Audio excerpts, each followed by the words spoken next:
Vamos a nuestro tema de hoy. Hay un texto que yo les dije que íbamos a tocar el día de hoy, hace una semana lo mencioné. Es Primera de Juan, capítulo 2, versículo 6.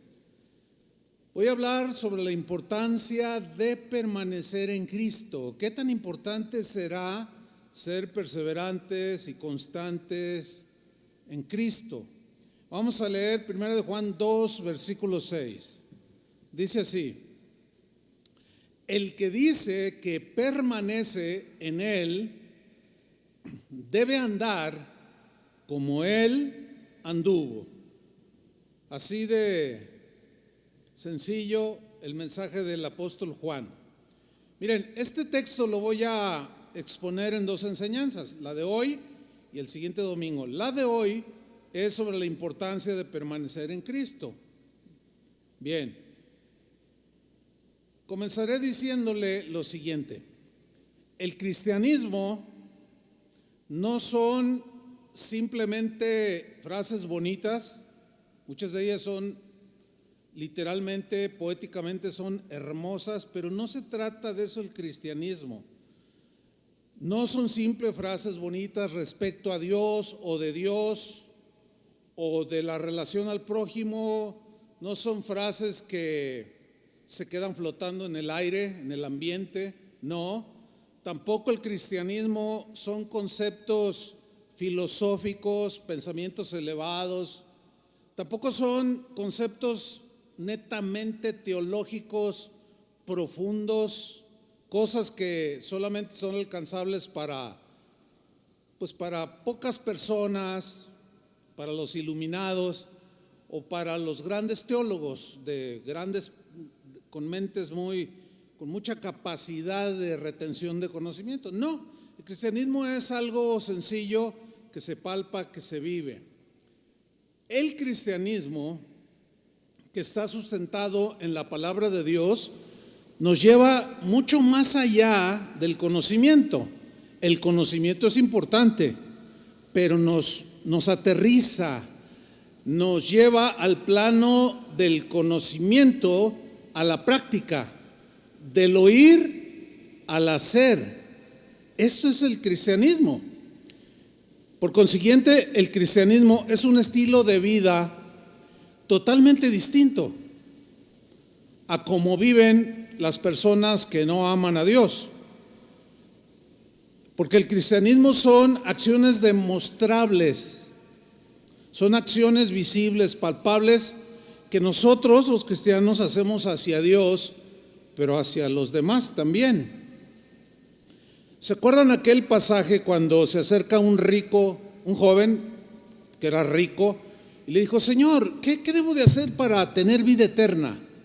Jesús le dijo: los mandamientos sabes, no matarás, no robarás, no adulterarás, etcétera. Y aquel joven le contesta: todo esto lo he guardado desde mi juventud. Y Jesús le dice: pero te falta una cosa, vende todo lo que tienes y dalo a los pobres. Entonces aquel joven reaccionó y se fue triste. Pero Jesús le dijo: haz esto y vivirás. O sea, hacer para vivir o permanecer en la vida. O como aquella parábola que hemos estado citando del samaritano, aquel que se quiso justificar: ¿y quién es mi prójimo, Señor? No sé, no entiendo. Y le cuenta toda la parábola. Y al final Jesús le pregunta: ¿quién de estos tres crees que hizo el bien a su prójimo? El que usó de misericordia, le dijo. Y Jesús le contesta: ve y haz tú lo mismo. Haz, el verbo hacer. Entonces, una y otra vez la Biblia es muy enfática en que entendamos que debemos de tener conocimiento de Dios, pero ese conocimiento de Dios, de su palabra, tiene que aterrizarse en las acciones, en lo que hacemos. Jesús dijo: para que vean vuestras buenas obras y glorifiquen al Padre, que vean que ustedes son distintos.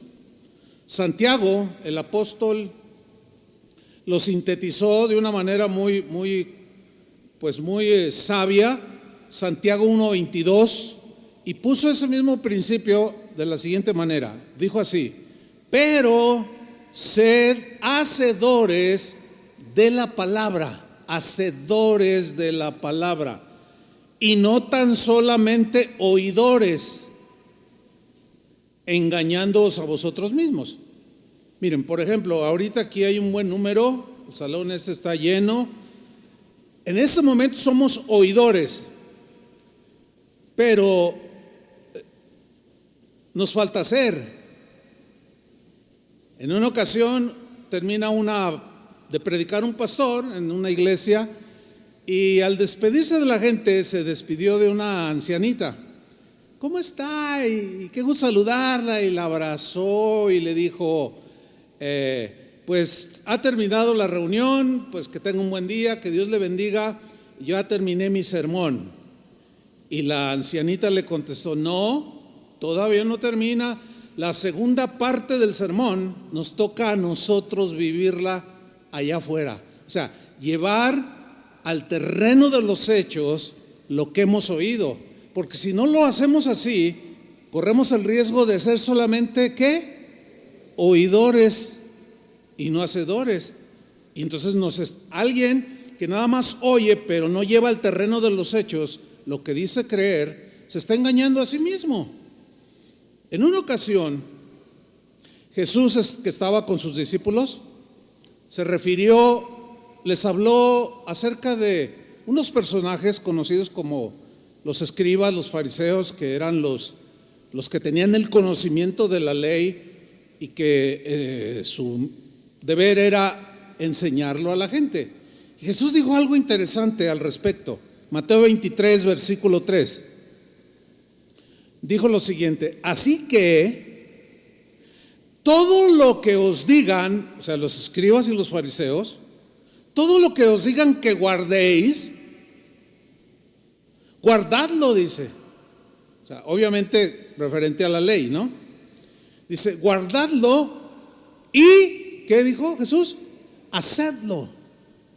O sea, no solo lo reciban, lo escuchen, lo reciban, sino háganlo, lo que les dicen. Pero luego Jesús continúa: mas no hagáis conforme a sus obras de ellos, porque ellos dicen, enseñan, hablan, predican y no hacen. En la versión al día, la última frase dice: porque no practican lo que predican, no viven lo que enseñan. En la versión en lenguaje sencillo, la última frase dice: porque enseñan una cosa y hacen otra. Es decir, era gente que no tenía coherencia, eran incongruentes entre su creer y su hacer. Y los cristianos, ¿cuántos son cristianos aquí?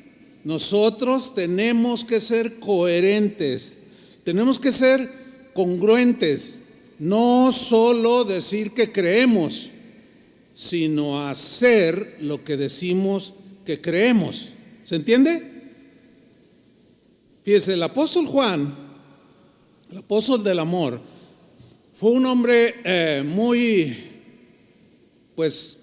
enfático en señalar que los cristianos tenemos que ser la gente más razonable, más coherente, más congruente que exista sobre esta tierra, porque eso hablaría de integridad, de honestidad, de fidelidad, etcétera. Voy a mencionar 5 o 6 versículos donde Juan menciona la frase el que dice que, o si decimos que. Vamos a verlo para mayor aclaración. Primero de Juan 1:6. Lea con entendimiento. Dice Juan: si decimos ¿qué? Les pregunto, ¿cuántos tienen comunión con Dios? Levante su mano. ¿Todos o casi todos? Fíjate cómo dice aquí: si decimos que tenemos comunión con Él, todos lo decimos, y andamos en tinieblas, o sea, tenemos una doble vida,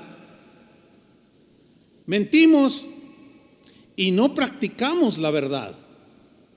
Entonces, decir lo que uno cree, pues es fácil, ¿no? Yo creo que esto y lo hablo, lo creo y lo digo. Pero si ese decir que yo tengo comunión con Él, pero ando en tinieblas, dice aquí que me engaño a mí mismo, que soy un mentiroso, que no practico la verdad, no vivo la verdad que digo creer. Primera de Juan 2:4. Yo les pregunto a ustedes, ¿cuántos conocen al Señor? Levanten su mano, los que conozcan al Señor. No, pues todos o casi todos. Ahora fíjate lo que dice Juan. Primera Juan 2:4. El que dice yo le conozco, como lo acabamos de decir, el que dice yo le conozco y no guarda sus mandamientos, el tal es mentiroso y la verdad no está en él. ¿Ven cómo habla Juan de que debemos de ser congruentes?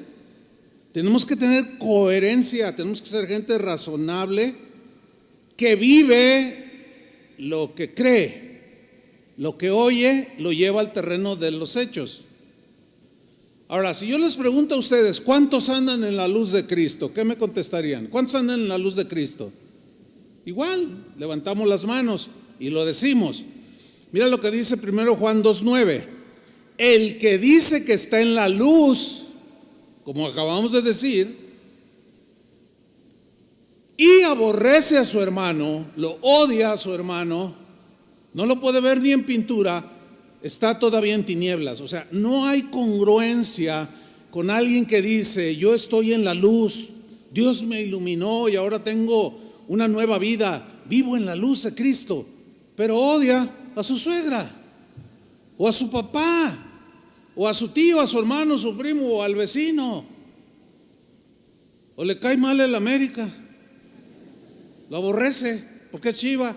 No, dice, no. Tenemos, dice Juan, tenemos que ser gente congruente, razonable, que razona bien, con coherencia. Ahora, yo les voy a hacer otra pregunta. ¿Cuántos de ustedes aman a Dios? Ahora, fíjate lo que dice 1 de Juan 4:20. Si alguno dice, como lo acabamos de decir, yo amo a Dios y aborrece a su hermano, es mentiroso. Otra vez Juan dice, sean coherentes por el amor de Dios, vivan lo que predican, llévenlo al terreno, el conocimiento que han adquirido, llévenlo al terreno de los hechos. Ahora, de lo dicho anterior,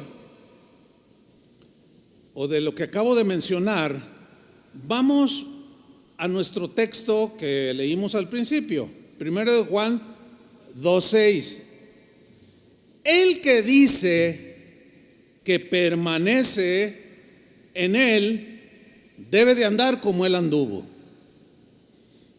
Si yo les pregunto, ¿cuántos de ustedes están en Cristo, permanecen en Cristo? Todos.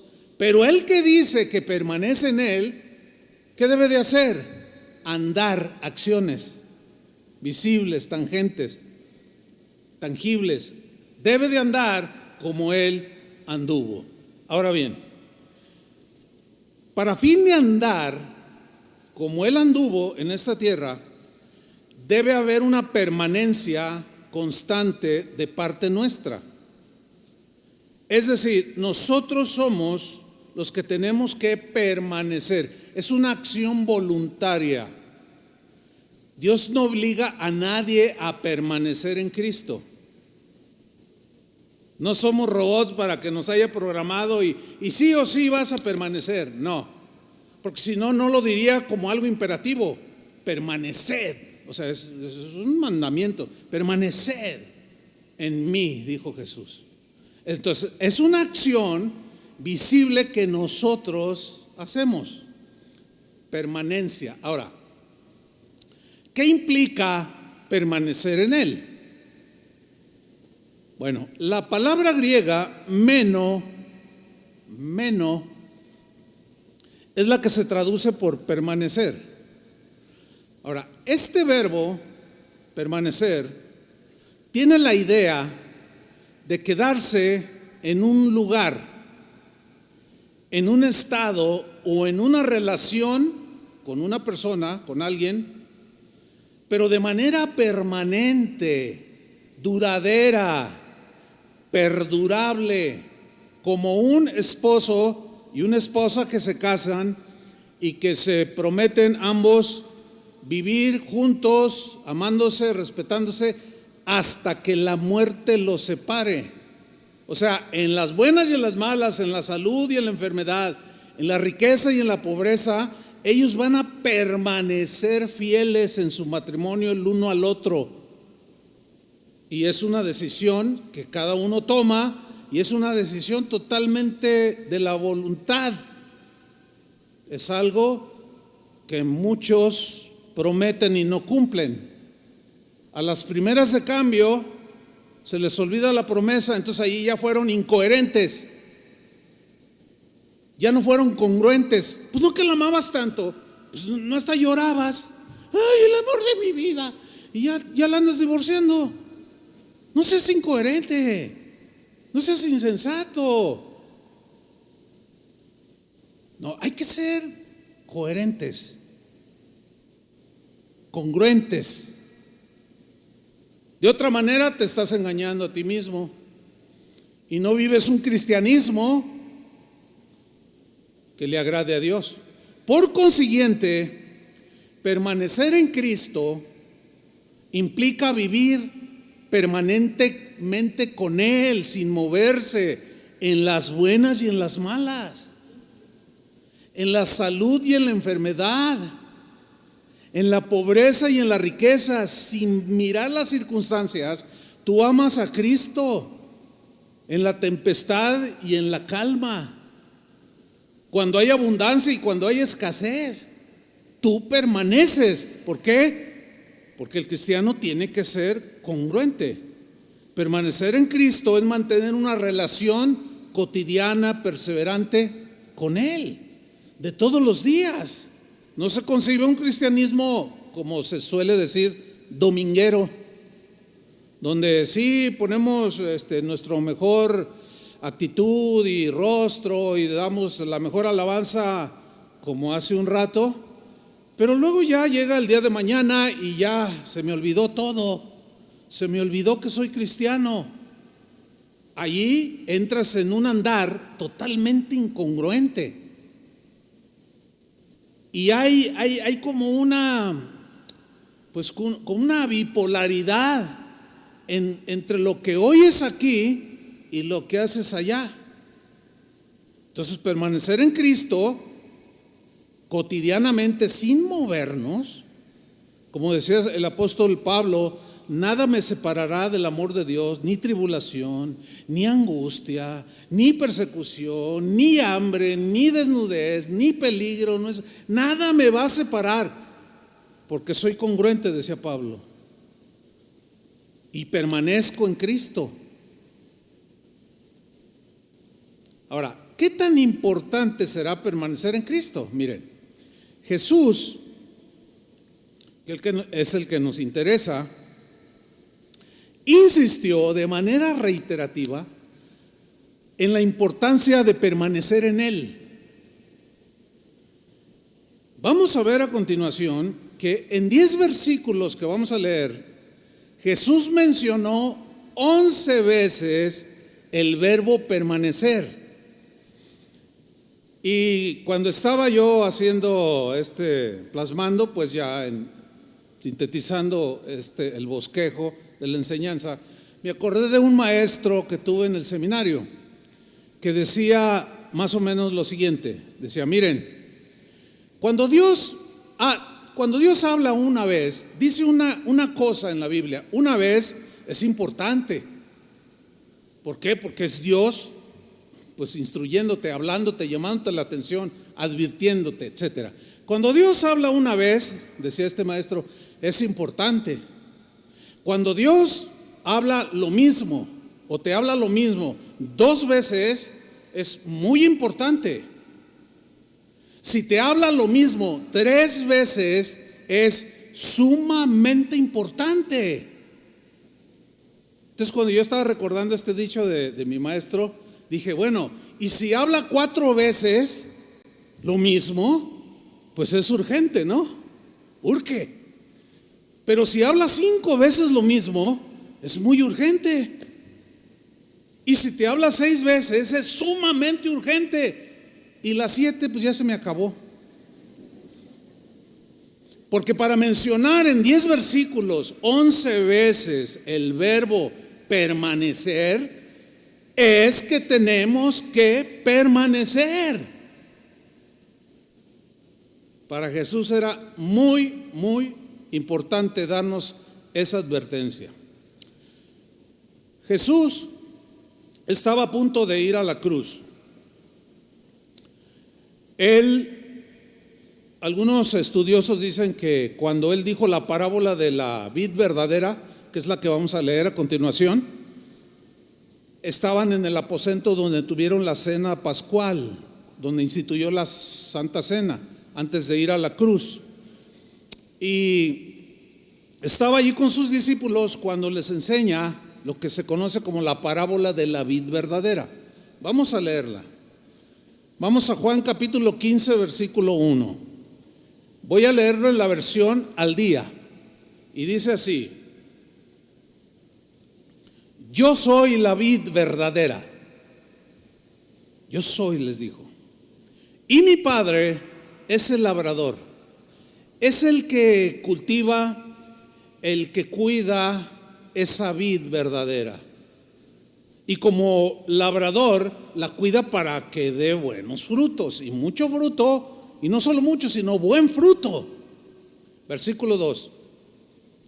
Toda rama, aquí la rama metafóricamente somos nosotros, los que decimos creer. Dice, toda rama que en mí, o sea, que dice que está en Cristo, que permanece en Él, no da fruto, ¿qué dice?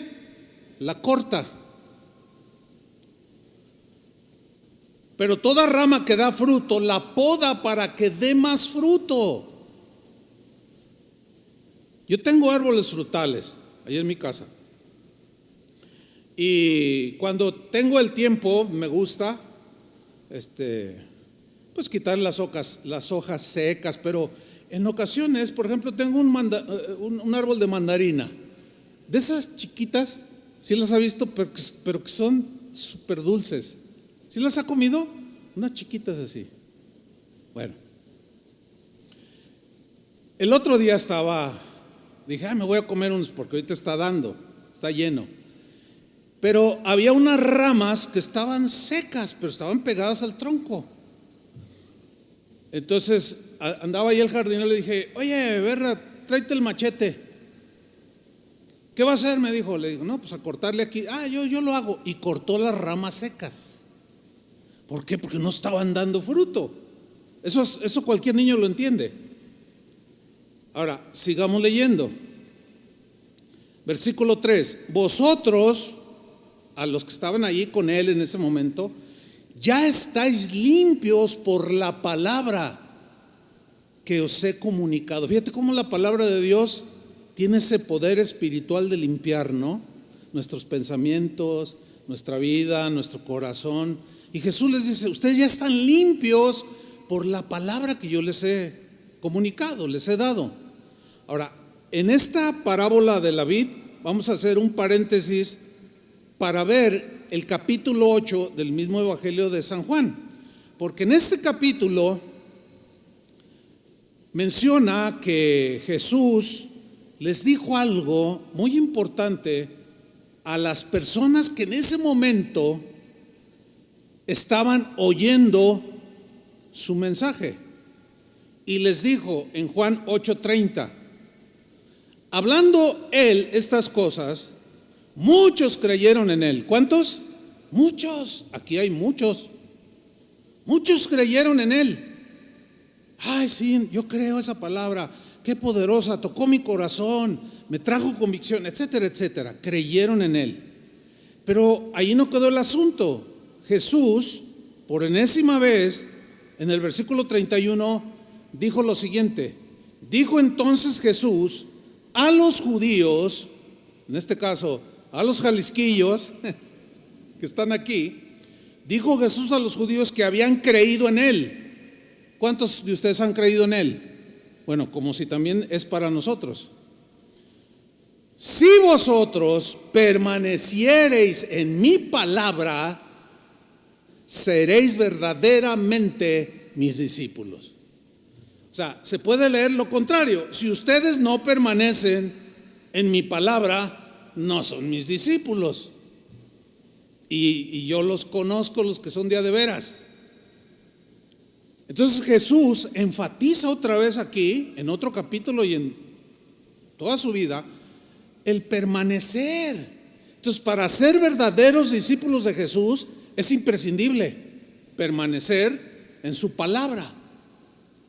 Por eso cuando les dice, volviendo a la parábola, vosotros ya estás limpio por la palabra que os he comunicado.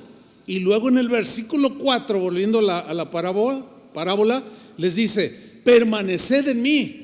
Ahora, vamos a ver a continuación, a partir del versículo 4 que estamos leyendo, las 11 veces que Jesús mencionó el verbo permanecer, mostrando que es fundamental que nosotros accionemos. Nada de que Dios lo va a hacer por mí, nada de que yo lo puedo hacer por ti, u otro lo puede hacer por mí. No. Es algo individual, como cada rama que de un árbol es individual, es lo mismo. Leamos. Permaneced en mí. ¿Cuántas veces van? Una.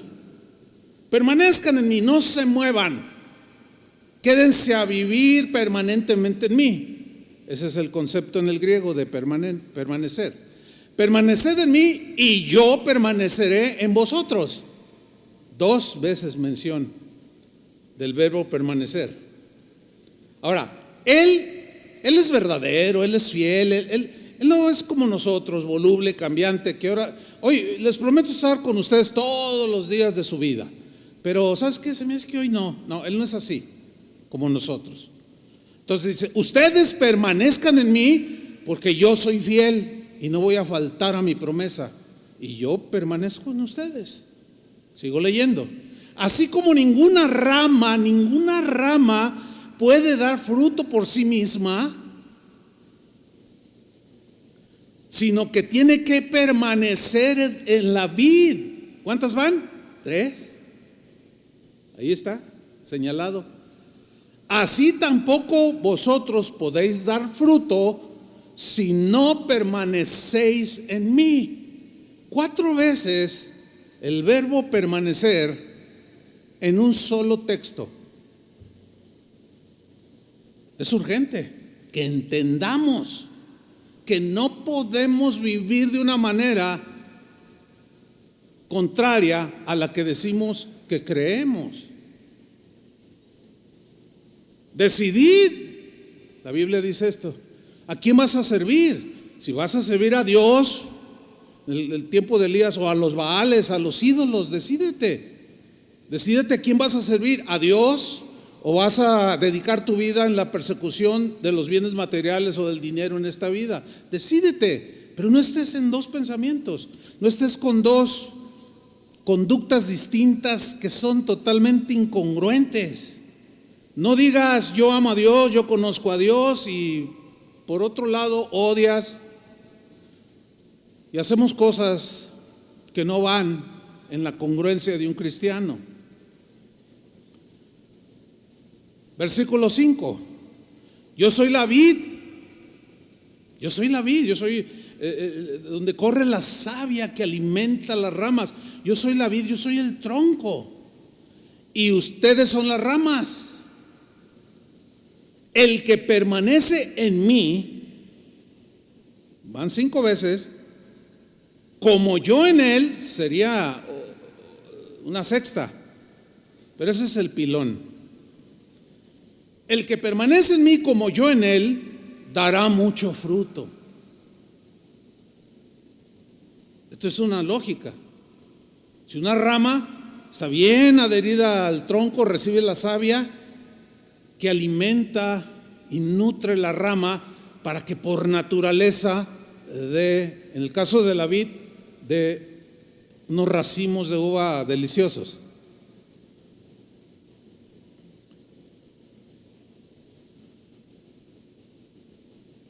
Retomo el versículo 5. Yo soy la vid y vosotros las ramas.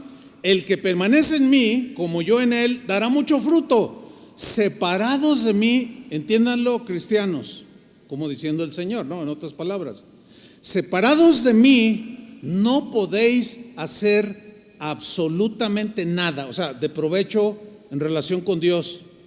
No puedes cambiar por ti mismo tus conductas desviadas, torcidas, tus acciones y pensamientos desviados, porque se necesita una fuerza espiritual muy poderosa que nos transforme. Y esto es por medio de la palabra de Dios y de la nueva naturaleza que Dios nos da cuando nacemos, cuando creemos en Cristo y por la fe lo recibimos, nacemos de nuevo, somos limpiados, perdonados, justificados, somos nuevas criaturas y vivimos una vida nueva. Por eso Pablo decía en la misma línea: si alguno está en Cristo, nueva criatura es. ¿Sí? Ahora vamos al versículo número 6. Porque aquí en este versículo Jesús les advierte a sus discípulos y a nosotros sobre un riesgo que es real, sobre algo que es, si Jesús lo dijo, hay que ponerle atención a esta advertencia porque puede ser fatal para algunos. ¿Qué dijo pues en el versículo 6? Dijo lo siguiente: el que en mí, el que no permanece en mí, ¿cuántas veces van? 6. El que no permanece en mí es desechado y se seca, como las ramas que se recogen, se arrojan al fuego y se queman.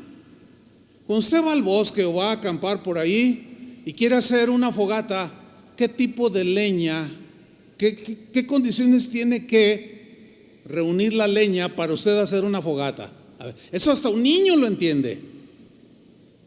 Con leña, pero seca, troncos ya desgajados de los árboles, ramas secas que por alguna razón se secaron y se murieron, y nada más sirven para hacer una fogata que dura 1 hora, 2 horas y ya quedó pura ceniza. Escuchen bien, la advertencia de Jesús es: si no permaneces en mí, te vas a secar. Ahí está la razón y la respuesta para algunos cristianos que es común que digan frases como: ay, yo no sé qué me pasa a mí, pero me siento seco, me siento hueco, como que nada me llena, ni aún Dios me llena. Me decía un joven no hace mucho: yo estoy enojado con Dios porque le digo: Señor, quiero sentir tu presencia y no siento nada. Le digo: no, mira, te voy a explicar. Es que el cristianismo no es para sentir. ¿Tú crees que Job, con todo lo que pasó, sentía a Dios? ¿Tú crees que Abraham, cuando iba a sacrificar a su hijo, sentía a Dios? Pues no. Cuando estás enfermo no sientes a Dios y dices: ay, qué bonito es estar enfermo. No, pero no andamos por sentimientos, sino por fe, por lo que creemos. Pero lo que creemos tenemos que traducirlo en acciones, como Job, como Abraham, como todos los hombres en la Biblia y las mujeres de Dios en la Biblia. Entonces dice: tengan mucho cuidado, porque si tú no permaneces, te secas. No, nada más eres para la leña, para eso.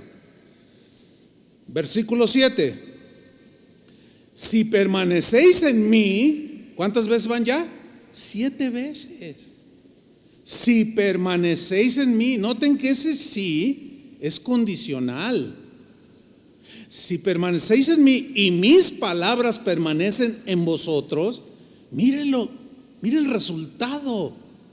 Pedid lo que queráis y se os concederá. Aquí ya van 8 veces, 5 y 3, 8, que Jesús menciona el verbo permanecer. Dice: si ustedes permanecen en mí y mis palabras, mi enseñanza, mi doctrina, mis mandamientos permanecen en ustedes, pedid lo que queráis y se os concederá. Ahora, el problema aquí es que algunos creen que están permaneciendo en Cristo, pero en realidad es nada más el que dice que permanece, porque en realidad su vida no es muy congruente, no es muy coherente con lo que dice creer que con lo que hace. Entonces, ese tipo de personas que piensan que permanecen en Cristo, oran y no reciben respuesta. ¿Por qué? Porque como la palabra de Dios no permanece en ellos, piden cada cosa tan irracional como este ejemplo que les voy a decir. Una vez, ahí abajito en el pasillito se me acercó una joven. Me dijo: pastor, ¿me puede apoyar en oración? Le digo: sí, ¿cómo no? Por supuesto. ¿Cuál es la necesidad? Me dice: es que pues hay alguien aquí en la congregación que pues me gusta mucho, y pues yo me quiero casar con él. Le digo: bueno, pues es la ley de la vida. Pues ¿cómo no? Le digo: sí, te ayudo a orar. Le dije: ¿puedo saber el nombre del candidato? Y no me dice: ay, pues es que, bueno, se lo voy a decir, porque Dios me ha hablado y me ha dicho en sueños que él va a ser mi esposo. Pues dime quién es. Hermanos, cuando me dijo quién era, casi me desmayo, casi me da un infarto. Usted dirá: ¿pero por qué, pastor? Porque el que decía que Dios le había dicho a ella que se iba a casar con él, está casado. Ahora, ¿a quién se le ocurre pedir semejante petición? A alguien que cree que permanece, pero la palabra de Dios no está en él, no permanece. Entonces pide y pide. ¿Ustedes creen que Dios va a responder una oración así? Contéstenme. Pues por supuesto que no. ¿Cuántos no le han dicho: ay, Señor, ya, quítame la vida, mátame? Alguien una vez dijo: no, ni eso me ha concedido el Señor y sigo vivo. No, es que, a ver, ¿qué tipo de oraciones son esas? Y luego leen este versículo, pero nada más como que se les queda la última parte, ¿verdad? Pedid lo que queráis y se os concederá. No, pero hay una condición que está al inicio del versículo 7: si permanecéis en mí y mis palabras permanecen en vosotros. Eso significa que mis oraciones van a tener buena respuesta de parte de Dios, porque yo permanezco, o tú permaneces en Cristo y sus palabras permanecen en ti. Por ejemplo, tú estás permaneciendo en Cristo, alguien te defrauda o te ofende y su palabra de pronto llega y dice: perdónalo, Señor, pero ya van 3 veces, hasta 7, hasta 70 veces 7. Cada vez que te pida perdón, perdónalo. Entonces tú lo haces. Eso te abre una dimensión en la atmósfera, en el ámbito espiritual muy profundo, porque estás haciendo exactamente el mismo andar de Jesús. Entonces, cuando tú oras y haces peticiones, no sales con ese tipo de oraciones tan frívolas, ridículas. El Señor nomás le hace así despistadamente, como diciendo: no te oigo. ¿Cómo te voy a contestar esas cosas? Y muchos hacemos ese tipo de oraciones. ¿Por qué? Porque no permanecemos en su palabra. Versículo 8, mi Padre es glorificado si dais mucho fruto. O sea, cuando se habla de fruto, se habla del carácter de Cristo, de las acciones semejantes a las que Jesús hacía o vivía cuando Él estaba aquí en la tierra. Que de eso tratará la próxima enseñanza. Mi Padre es glorificado si dais mucho fruto, mostrando así, o sea, por el fruto, las acciones, que sois mis discípulos. Versículo 9, así como el Padre me ha amado a mí, también yo os he amado a vosotros. Y luego da un imperativo. El verbo está en imperativo: permaneced en mi amor. O sea, así como yo les amé a ustedes, ustedes amen a su prójimo. Ese es el mandamiento nuevo que vimos hace 8 días. Y ya van 9 veces que Jesús cita en unos cuantos versículos el verbo permanecer. ¿Será importante que nosotros hagamos la acción de permanencia? ¿Sí o no? Por supuesto que sí. Sigo leyendo en el versículo 10. Si obedecéis mis mandamientos, permaneceréis en mi amor. Ahora se puede leer así: pero si no los obedeces, no estás en mi amor, no estás amando como yo te amé. Eres un amargado, eres un renegado, renegón, quejumbroso, y no estás dando fruto, te vas a secar. Permanece en mi amor, obedece mis mandamientos y vas a permanecer en mi amor. Ya van 10. Así como yo he obedecido los mandamientos de mi Padre y permanezco, vivo, sin despegarme, sin irme, permanezco, estoy allí. ¿En qué? En su amor. 11 veces en 10 versículos. Ahora, acuérdense que Juan, el apóstol, que algunos le llamaban el apóstol del amor, él, como discípulo verdadero de Jesús, entendió perfectamente la importancia que Jesús le dio al verbo permanecer. Y como buen discípulo de Jesús, no solo su conocimiento aumentó, sino también que ese conocimiento lo llevaba al terreno de los hechos. Y como buen discípulo de Jesús, tan solo en su primera carta, que se conoce como primera carta de Juan, él repitió 17 veces, hermanos, el verbo permanecer, dándole la suprema importancia que tiene para cada cristiano la acción voluntaria, no robotizada, sino voluntaria, de permanecer en Cristo para andar como Él anduvo. Vamos a ver algunos textos de Juan de cómo Él mencionó permanecer. Dice en 1 Juan 2:6, si yo les pregunto, ¿cuántos de ustedes están en Cristo, permanecen en Él? Todos levanten las manos y le hacen así, ¿verdad? Pero dice Juan, el que dice que permanece en Él, ¿cómo tiene que demostrarlo? Andando o haciendo lo que Jesús hacía, viviendo como Jesús vivía. Eso es el cristianismo, hermanos, no es complejo. 1 Juan 2:10 dice así: el que ama a su hermano, a su prójimo, permanece en la luz. Ahora, ¿cuántos están en la luz? Levanten su mano.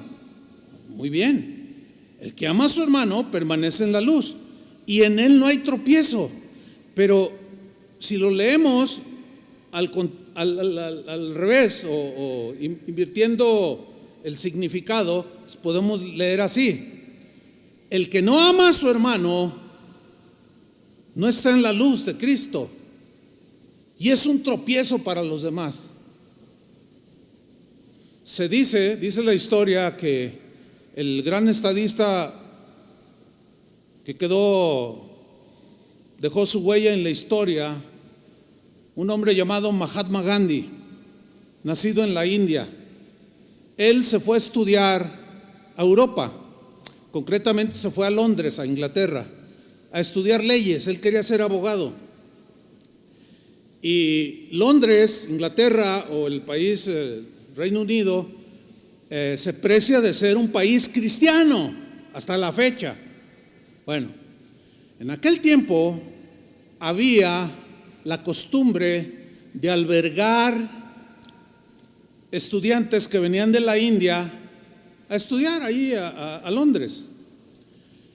Londres en ese tiempo sojuzgaba a la India, pero había, como eran cristianos, muchos de ellos, había esa costumbre. Y dice la historia que Mahatma Gandhi se hospedó en la casa de unos cristianos.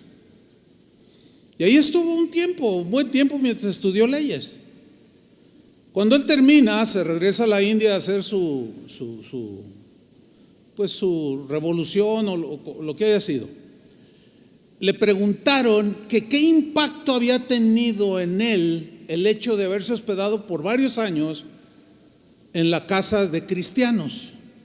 Y él respondió: los cristianos, si vivieran como vivió Cristo, al que dicen seguir y amar, este mundo sería totalmente distinto. ¿Por qué lo dijo? ¿Por qué dijo eso? Ahora, él nunca se convirtió a Cristo. Leía la Biblia y dice: si los cristianos fueran y creyeran y obedecieran la doctrina de su maestro, este mundo sería diferente. Esos cristianos fueron tropiezo para Mahatma Gandhi. Él nunca se convirtió a Cristo. Eso es lo que está diciendo aquí. O sea, tienes que ser congruente para permanecer en la luz, y en ti no va a haber tropiezo. ¿Cuánta gente que no conoce a Dios, que escucha algo de Cristo, que saben que tú eres cristiano, pero luego te ve en tu comportamiento que no es congruente? Dice: no, de seguro así son todos, y empezando por el pastor. Y luego generalizan, que es un error también generalizar. No, todos los que van ahí son un montón de hipócritas. Eso es falso. Hay gente genuina aquí, ¿sí o no? Por supuesto que sí. 1 Juan 2:14. Os he escrito a vosotros, padres. Le está hablando a cristianos, porque habéis conocido al que es desde el principio. Fíjate, conocimiento. Os he escrito a vosotros, jóvenes, porque sois fuertes. Pero había un distintivo en los padres y en los jóvenes de ese tiempo, del tiempo de Juan, que él lo miraba. No quedaba en el aire, no, él lo miraba, dice: porque sois fuertes y la palabra de Dios permanece en vosotros. Aquí ya van 3 veces que Juan en su carta menciona permanecer. Y habéis vencido al maligno. Fíjate la calidad de cristianos, tanto padres como jóvenes, y sin duda abuelos, abuelas, del tiempo de Juan, que permanecían en Cristo y en sus luchas espirituales salían vencedores. ¿Por qué? Porque permanecían, la palabra de Dios permanecía en ellos, y sabían cómo defenderse, y sabían cómo reaccionar. No solo era un puro conocimiento, sino lo que ellos oían de los mismos apóstoles, la enseñanza, la llevaban al terreno de la práctica. 1 Juan 2:17. Y el mundo pasa, dice, y sus deseos, pero el que hace la voluntad de Dios, ¿qué le sucede? Permanece para siempre, porque él está permaneciendo en la vid. Y por consecuencia hace la voluntad de Dios, porque conoce la palabra de Dios y permanece para siempre en una salvación segura, eterna, inamovible, que nadie la puede tocar por la permanencia, que no es salvación por obra, porque ya eres salvo, sino que demuestras tu salvación por tus obras. ¿Se entiende? Bueno, sigo adelante. 1 Juan 2:24. lo que habéis oído desde el principio, fíjese, lo que habéis oído, ¿qué? Conocimiento de Dios, doctrina de Jesús. Lo que habéis oído desde el principio, permanezca en vosotros. Ya van 5 veces que menciona Juan en su carta. Permanezca en vosotros lo que oísteis. Si lo que habéis oído desde el principio permanece en vosotros, ya van 6. También vosotros permaneceréis en el Hijo y en el Padre. 7 veces. Si tú permaneces, estás en Cristo. El Padre mora en ti. Estás con el Padre. Lo mismo con el Hijo. Él es la vid verdadera y el Padre es el labrador. Y das fruto, y como das fruto, te poda, te limpia, te cuida para que lleves más fruto. Primera de Juan 2:27. Pero la unción en la Biblia alude a aquel derramamiento de aceite que hacían para consagrar al sacerdote, al profeta, al ministro de Dios, a Dios, precisamente. Pero aquí unción tiene que ver con esa capacidad espiritual que Dios da para discernir y entender los misterios de Dios. Y dice aquí, pero la unción que vosotros recibisteis de Él permanece en vosotros. O sea, ese discernimiento tiene aquel que permanece en Cristo, que permanece en su palabra, que permanece en obediencia, que permanece, etcétera, etcétera. 8 veces van ya. Y no tenéis necesidad de que nadie os enseñe. Así como la unción misma os enseña todas las cosas, o sea, les da entendimiento por la palabra, ¿sí? Y es verdadera y no es mentira. Según ella, o sea, la unción os ha enseñado, permaneced en Él. Miren, aquí no se refiere a no escuchar a los maestros de la Biblia que enseñan la palabra, porque la Biblia dice en Efesios que Él mismo, Dios, instituyó profetas, apóstoles, pastores, maestros para capacitar. No está diciendo, como algunos lo leen así, dicen, no, aquí dice que nadie me enseña a mí me enseña la unción, Dios mismo me enseña, así que yo no tengo que oír nada de nadie. No, compadre, estás mal. No está hablando de no escuchar a un maestro, sino que al escuchar al maestro o al predicador, si tú estás en Cristo y su palabra permanece, tú puedes discernir si lo que está diciendo es verdadero o es falso. Entonces la misma unción que se produce por permanecer en Él te da ese discernimiento. Eso es algo real, genuino, y eso te protege. Pero el que anda en desobediencia o con doble vida no agarra la onda por nada. Le explican una, le explican otra vez, oran por él, ayunan por él, hasta lloran por él o por ella, y sigue igual de. Nomás no agarra la onda. ¿Por qué? Porque no está permaneciendo. Entonces esa unción no está haciendo su trabajo, porque no la tiene, porque no hay congruencia en esa persona. Primera de Juan 3:6. Todo aquel que permanece en Él, ya van 10. Todo aquel significa cualquiera de ustedes, cualquiera de nosotros, cualquier persona en cualquier parte del mundo. Todo aquel que permanece en Él, pongan atención, porque está complicado este texto. Todo aquel que permanece en Él no peca. Todo aquel que peca no le ha visto ni le ha conocido. Ok, si nosotros nos quedamos ahí en este versículo y no leemos más del contexto de lo que Juan está diciendo al respecto, nos vamos a quedar con la impresión equivocada de que si yo estoy en Cristo ya nunca más voy a pecar, y eso es erróneo. El problema es la traducción, no la palabra original, el que fue escrita en griego, en los manuscritos más antiguos. No, el problema está en la traducción. Lo voy a explicar.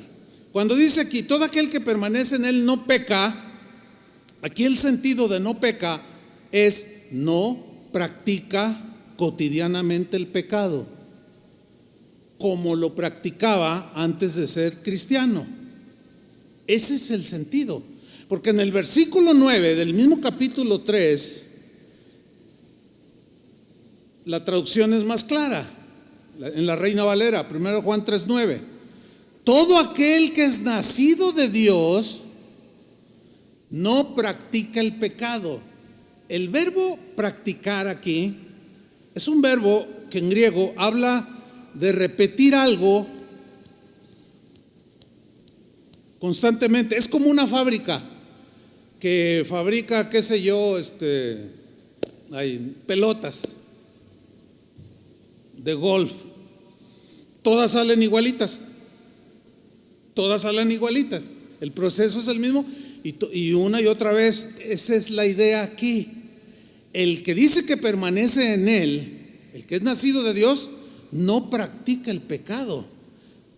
Y la razón la dice Juan, porque la simiente, la naturaleza de Dios permanece en él, en el nuevo nacido, en la nueva creación. Y no puede pecar. Una traducción dice, no puede vivir ya más practicando el pecado, porque es nacido de Dios. Ahora, todos los cristianos, sin excepción, seguimos cometiendo pecados, ¿sí o no? Seguimos equivocándonos. Nunca en la Biblia en su contexto general se da a entender, aunque ahí está ese versículo, el que dice que permanece en él no peca, pero ya di la explicación. El sentido es no practica, porque no es así. Ahora, si tú vives practicando, así como sacando las pelotitas de golf igual, los mismos vasos, del mismo tamaño, del mismo color, o sea, lo mismo, tú eres un practicante, lo cual asegura que lo más probable es que no eres nacido de nuevo. Te has adherido a un grupo de cristianos que quieren permanecer en Cristo.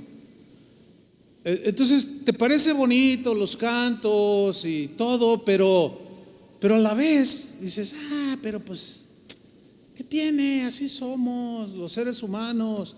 Entonces oyes cosas del conocimiento de Dios, pero no las llevas al terreno de los hechos allá afuera. Por consiguiente, tú estás practicando. Y no, esto no es lo que Juan enseñó. Lo que enseñó, si somos más, voy a dar otro versículo, más observadores, miren, el cristiano, por su imperfección, podemos eventualmente cometer algunos pecados. ¿Están conscientes de eso, sí o no? Ahí están las tentaciones en las cuales a veces caemos.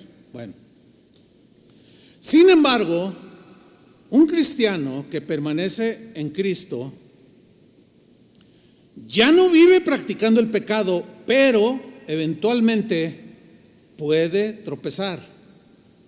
Y viene aquí una pregunta: ¿y qué con un cristiano que peca? Bueno, el mismo Juan, que dijo el que permanece en Cristo debe andar como él anduvo, dijo en 1 de Juan 2:1, dijo lo siguiente: hijitos míos, estas cosas, o sea, todo lo que es la carta, estas cosas os escribo para que no pequéis. No es la voluntad de Dios que pequen, no es su voluntad que pequemos, porque el pecado nos trae desgracia, dolor, amargura, divide la familia, el pecado destruye. Entonces Juan dice: hijitos míos, les habla con ternura, estas cosas les escribo para que no pequen. Y luego añade: y si alguno hubiere pecado. Esa frase hubiere es como algo eventual, que ya no es cotidiano, que ya no es una práctica de todos los días, sino que de pronto, por la razón que sea, te descuidaste, le diste prioridad a tu carne, a tu mente carnal, te deslizaste y pecaste. Si alguno hubiere pecado, miren la provisión de Dios. Tenemos un abogado, que es un abogado defensor, aquel que aboga por nosotros delante de un juez. Tenemos un abogado para con el Padre, alguien que está enfrente del Padre. ¿Y ese abogado quién es? Jesucristo el justo, que dice: yo pagué por él en la cruz, él cree en mí, es mi discípulo, pero tropezó, está arrepentido, lo perdono y lo vuelvo a levantar, porque en el 1 Juan 2:9 no va a aparecer ahí, dice: si confesamos nuestros pecados, y se refiere a cristianos, si confesamos nuestros pecados, él es fiel y justo, ¿para qué? Para perdonarnos y limpiarnos de toda maldad. Bueno, dicho todo esto, vamos a continuar con Juan, que mencionó el verbo permanecer 17 veces, llevamos 11. 1 Juan 3:4. Nosotros sabemos que hemos pasado de muerte a vida. Sabemos que hemos pasado de muerte, una vida pecaminosa, de muerte, hemos pasado a la vida. Hemos sido trasladados de las tinieblas a la luz de Jesús. ¿En qué? ¿En qué sabemos? En que amamos a los hermanos.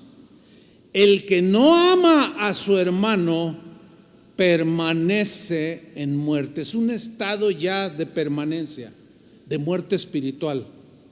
No ha conocido a Dios, pero concilia con muchas cosas del conocimiento de Dios que le suenan bonitas. Ay, qué bonito hablan. Ay, qué bonitos los cantos.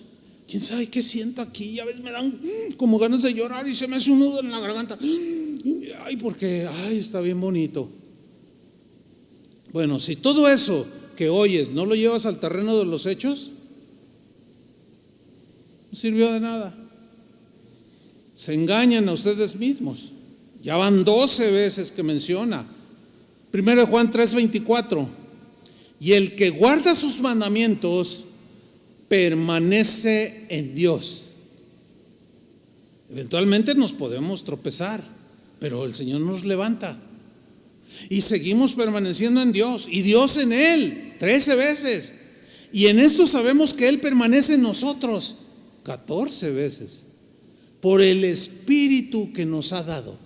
El Espíritu Santo que ahora mora dentro de nosotros y nos guía con esa voz tan dulce y tierna, que es a la que nosotros nos referimos cuando decimos cosas como Dios me dijo, porque esto es algo espiritual, no es una voz audible, aunque a veces Dios en su soberanía le puede hablar en voz audible,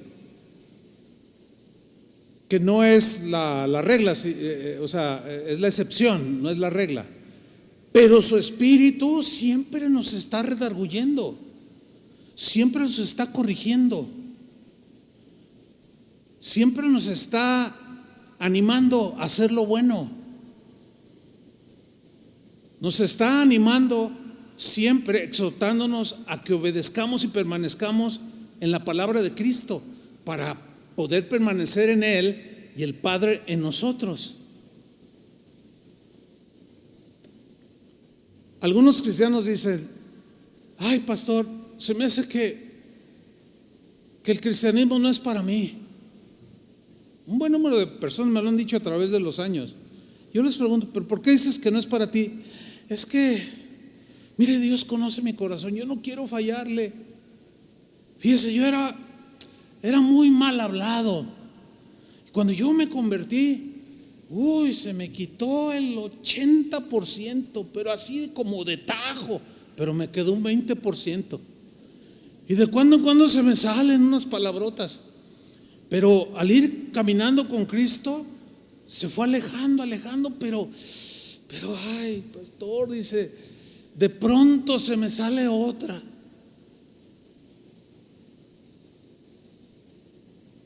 ¿Y qué sientes? Me siento muy mal. Y a veces me lo están diciendo llorando.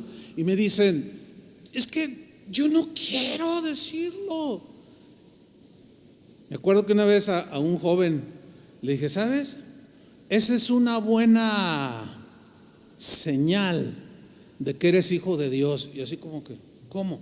Le dije, a ver, antes de ser cristiano, ¿tenías eso que sientes? Me dijo, no, ni en cuenta. Lo hacía y lo hacía y lo hacía. No, ¿cuál cargo de conciencia? ¿Cuál nada? Dice, hasta me reía y hasta incitaba a otros a que hicieran lo que yo hacía. Pero ahora, ¿qué? Ahora me duele.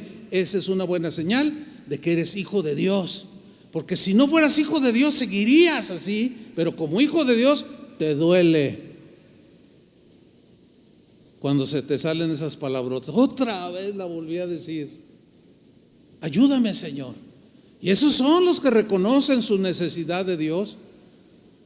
Y a través de permanecer en Él, su palabra nos va santificando. Jesús lo dijo: santifícalos en tu verdad, tu palabra es la verdad. O sea, cada vez nos va apartando. Santificar es apartar.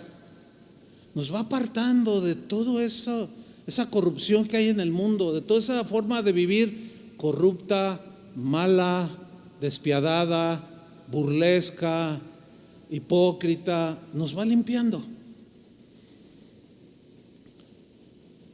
1 Juan 3:24, ya lo leímos. Ahora vamos a 1 Juan 4:12. Nadie ha visto jamás a Dios. Haciendo una referencia que con estos ojos Dios se reveló de diferentes maneras, pero no así en su gloria, porque pues caen muertos. Nada más dice Isaías que cuando murió un rey llamado Usías, él estaba allí en el templo, en la casa de Dios. Dice, vi yo al Señor sentado sobre un trono y se caí como muerto. ¡Ah! O sea, pero no lo vio en toda su gloria, porque no, esta naturaleza humana no es capaz, nos fundimos. Entonces Juan dice una verdad: nadie ha visto jamás a Dios. Pero luego añade, si nos amamos unos a otros, fíjate, todo el conocimiento lo aterriza. Como dijo Pablo, toda la ley en este solo mandamiento se reduce: amarás a tu prójimo como a ti mismo. Porque el amor no hace mal al prójimo. Y el amor es el cumplimiento de la ley. Sigo leyendo. Nadie ha visto jamás a Dios. Si nos amamos unos a otros, Dios permanece en nosotros.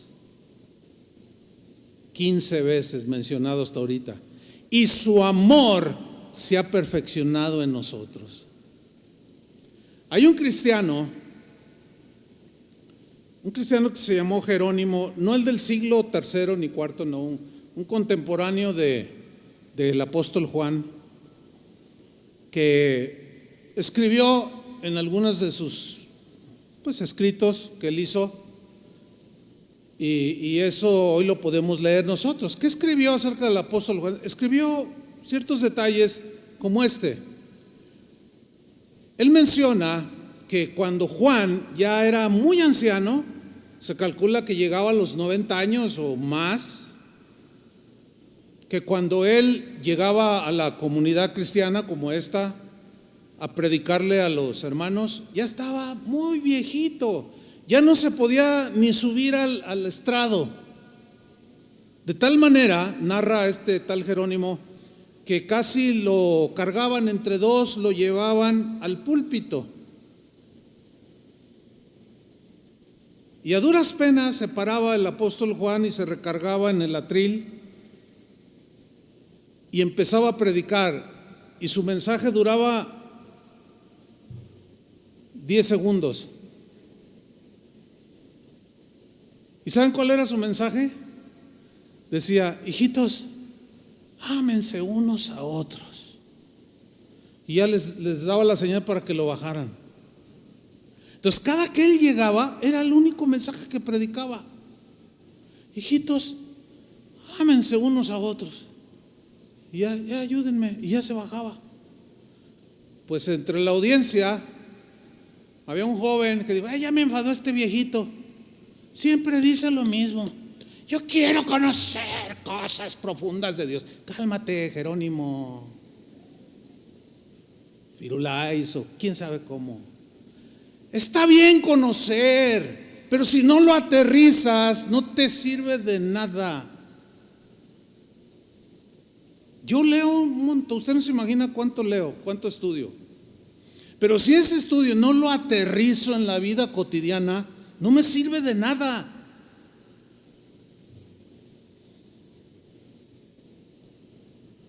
Y a muchos les enfada el cristianismo práctico. Me voy de la congregación porque yo quiero estudiar cosas profundas de Dios. Está bien estudiar, yo las estudio. Pero si eso no se traduce, no sirve de nada, hermanos, de verdad. Mire, termino con esto. Hace casi 40 años, cuando ya habíamos iniciado esta congregación, que en junio de este año cumplimos 40 años. Tenía unos meses de que habíamos iniciado lo que hoy es casa de oración.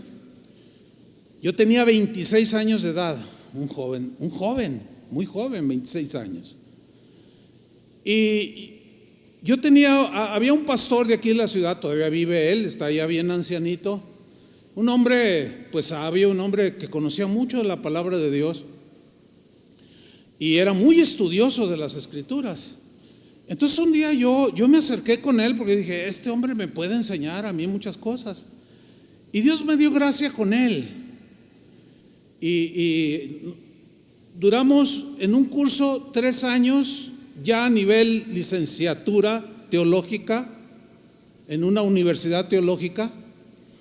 Y nos hicimos amigos y yo lo veía como mi papá, un hombre de muchos años, y yo le tenía mucho respeto y le sigo teniendo el respeto.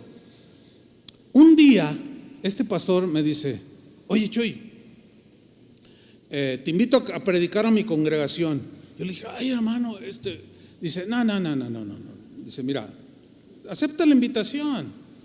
Bueno, está bien, porque él en una ocasión me dijo, no, para que yo suelte el púlpito de mi congregación, dice, es muy difícil que se lo suelte a cualquier persona, tiene que ser alguien que en verdad deje algo espiritual. Entonces yo, oye hermano, pues es que, no, acéptala. Total, acepté la invitación y fui y prediqué. Yo estaba nervioso porque pues no solo era él con ese vasto conocimiento y una gran espiritualidad, sino de su gente, de él. Y yo, un joven de 26 años, 27, 28, ya en ese entonces, pues sí se pone uno pues nervioso, ¿no? Pero bueno, Dios me dio palabra y les compartí y me dijo, gracias Chuy, yo sabía que Dios te iba a dar una palabra, nos bendijo, muchas gracias, me dijo. No, está bien hermano. Bueno, un día ese pastor me dijo, oye Chuy, fíjate que va a haber, yo voy a organizar un evento a nivel Latinoamérica o Iberoamérica, incluyendo España, donde van a venir todos los teólogos que viven en la actualidad de toda Latinoamérica y de España.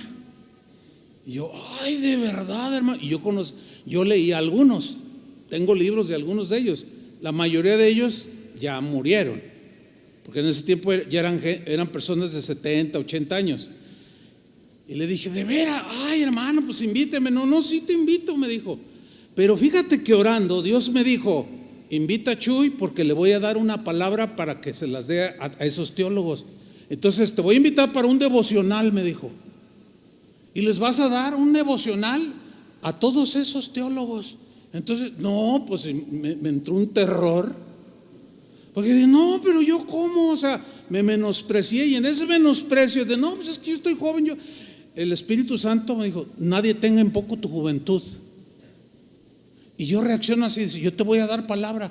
Ay hermano, dice, ya está, tal fecha es el devocional. Pero Chuy me dijo, solo son 5 minutos. Yo dije, híjole, pues yo Yo siempre he predicado largo, ahorita ya llevo 1 hora 16 minutos. 5 minutos, dice, sí, ya, luego nos vemos. Me dijo como un mes antes. Y todo ese mes yo oraba, Señor, ¿qué les digo? Y leía y estudiaba y escribía y nada. Un día antes, Señor, yo estaba desesperado. Me dijo, mira, te dejé hasta el final. Lo único que les tienes que decir a todos esos grandes teólogos que han acumulado mucho conocimiento es lo siguiente. Les vas a decir simple y sencillamente esto: ustedes se han acercado al árbol, han comido del árbol de la ciencia, del conocimiento, y eso es bueno, pero se han olvidado del árbol de la vida, dando a entender que muchos adquieren un conocimiento, pero nunca lo aterrizan en el terreno de los hechos. Y yo le dije, Señor, ¿cómo les voy a decir yo eso? Pues se los dices mañana. Y llego así todo nervioso era el primer día. Entonces el pastor me aborda, me dice, Chuy, pásale. Dice, acuérdate que son solamente 5 minutos. Si tú te pasas, yo me subo y donde te quedes. Le dije, no, hermano, yo creo que voy a durar 30 segundos. Bueno, vente porque ya estamos a punto. Y ya él da los buenos días y me presenta. Está aquí un pastor, joven, que me cae muy bien, dijo, es un joven, pero y Dios me dijo que lo invitara porque tiene una palabra para nosotros. Pásale, Chuy, me dice. Entonces yo paso y cuando agarro mi Biblia y la abro así y buenos días, hermanos, y cuando los veo, pues puro general, imagínate, puro hombre grande, de edad. Pero empecé a ver algunas actitudes como uno se sentó así,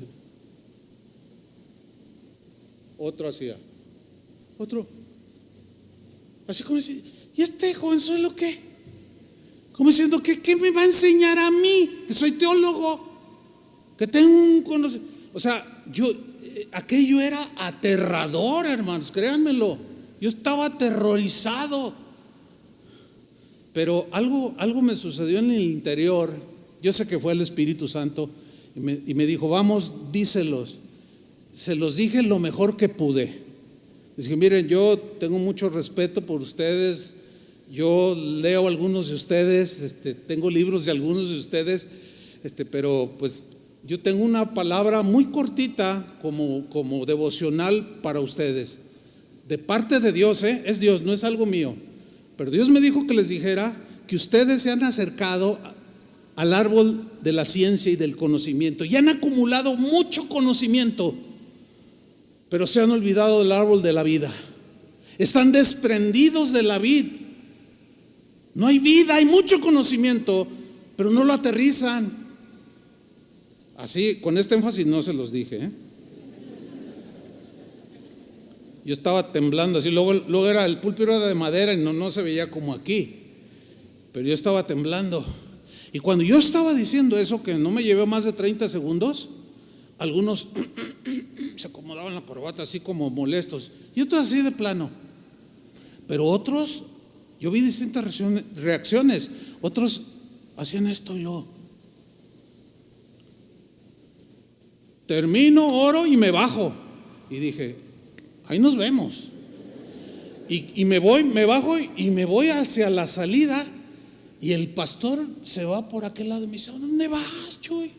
Le dije, no, ya me voy, pastor. No, ¿por qué te vas? Le digo, no, aquí me van a hacer garras, le digo. Dice, mira, eso que les dijiste, dice,